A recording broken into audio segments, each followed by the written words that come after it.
Bom, a aula de hoje a gente vai falar sobre a usabilidade e acessibilidade na arquitetura de aplicações móveis. Popularidade, né? Acho que aqui muitos sabem que até o ano de 2000 eram poucos os que entendiam a importância aí desse tema, né?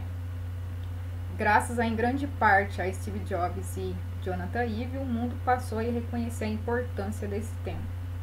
Então, atualmente, aí, qualquer atividade ou profissão que contribua para uma melhor experiência do usuário é chamada de User Experience ou simplesmente UX. No seu livro, o Steve Gruber ele aborda, né, que a primeira lei da usabilidade, que até mesmo deu nome ao livro, é Não Me Faça Pensar.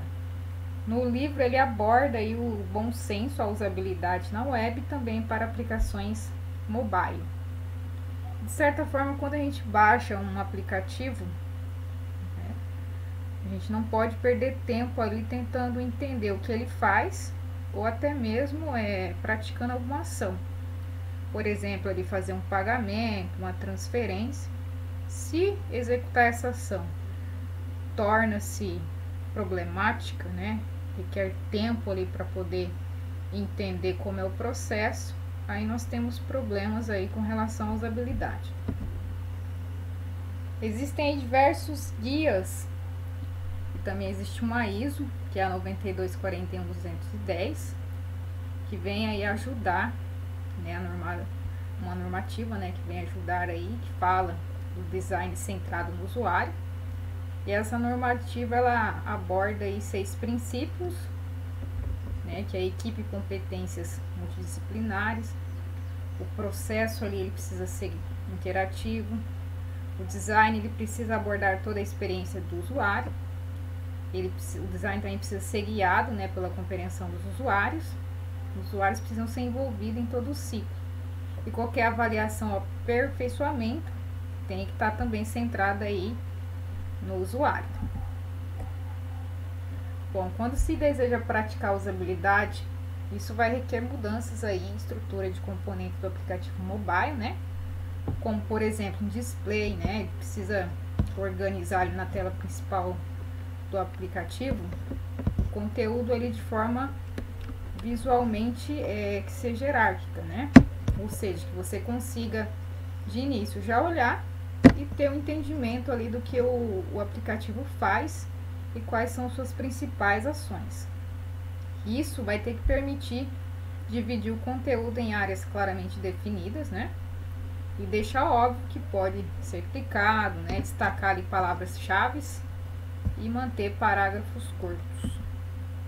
A navegação também ela precisa ser rápida e fácil, né? O usuário não pode perder tempo voltando ou indo de uma tela para outra. Os botões devem ser facilmente identificados pelo usuário, seja ali via texto ou ícones, ou também usando texto ou ícones, né? E o texto e o ícone, o que acontece? Ele tem que estar associado à ação que o usuário irá realizar. Por exemplo, comprar, pagar, tem que ser bem intuitivo. A entrada de dados, o usuário tem que conseguir saber que ali requer um preenchimento. E aí existem os princípios, que esses campos têm que ser detectáveis, que sejam claros e fáceis de identificar e sejam eficientes, né? Aqui nós temos o exemplo do que é correto e do que é errado. No correto, a gente percebe aí que os campos de entrada de texto seguem um padrão único. Já no errado, a gente percebe aí que houve a utilização de 2 componentes, né? Esse componente aí de entrada de dados, ele tem um fundo cinza, e isso acaba confundindo, você não sabe se é uma label ou se é um campo de entrada de texto, né? Então, o correto é sempre manter um padrão e destacar ali os campos que permitem, né, que o usuário insira alguma informação. As mensagens, né, todas as mensagens aí de alerta, campos obrigatórios, devem seguir um padrão em todo o aplicativo. As mensagens de ajuda devem ser objetivas, textos autoexplicativos e curtos, né? E o entendimento do texto ele pode ser auxiliado aí com a representação de algum ícone de destaque. Aqui nós temos um exemplo do que é correto e do que é errado. Nós temos uma imagem aqui que simplesmente deu problema na internet ali e apareceu um ícone, problema no Wi-Fi, ou seja, o usuário que tenta assimilar o que aconteceu. No correto não, houve ali uma mensagem, né, informando aí que houve perda na conexão com a internet e que o aplicativo está offline. E a acessibilidade, ela não faz parte da usabilidade? Tanto a usabilidade quanto a acessibilidade são assuntos intimamente relacionados. Mas aí, infelizmente, grande parte dos aplicativos mobile eles continuam sendo inacessíveis para as pessoas portadoras de necessidades especiais e acessíveis para o restante das pessoas, né?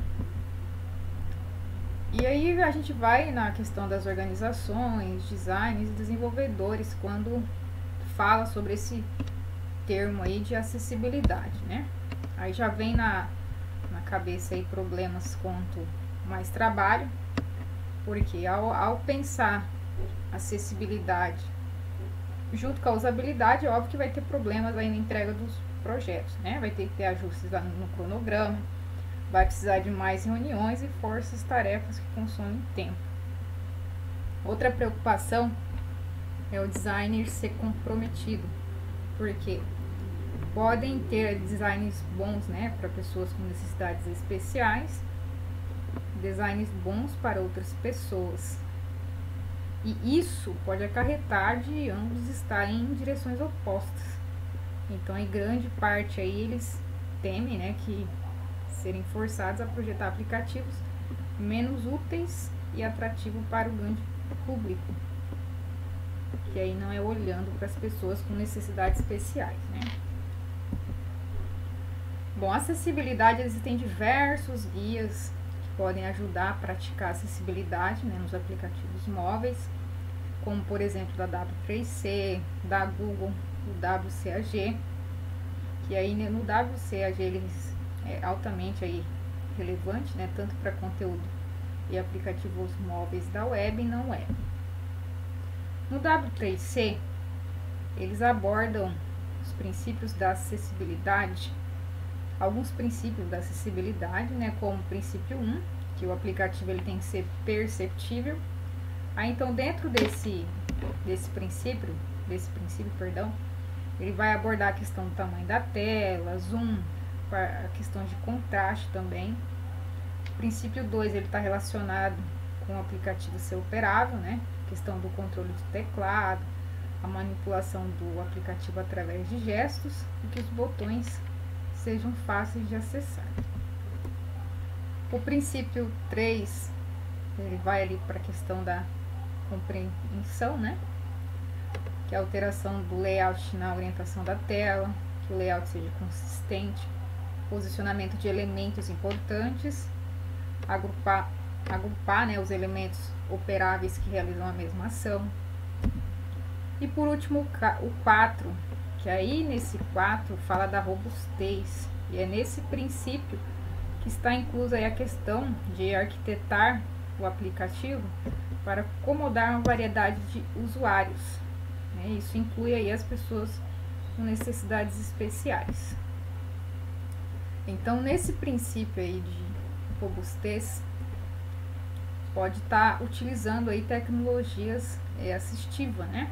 Que são tecnologias utilizadas aí, né, para possibilitar que os indivíduos com deficiência consigam utilizar o aplicativo móvel de forma funcional.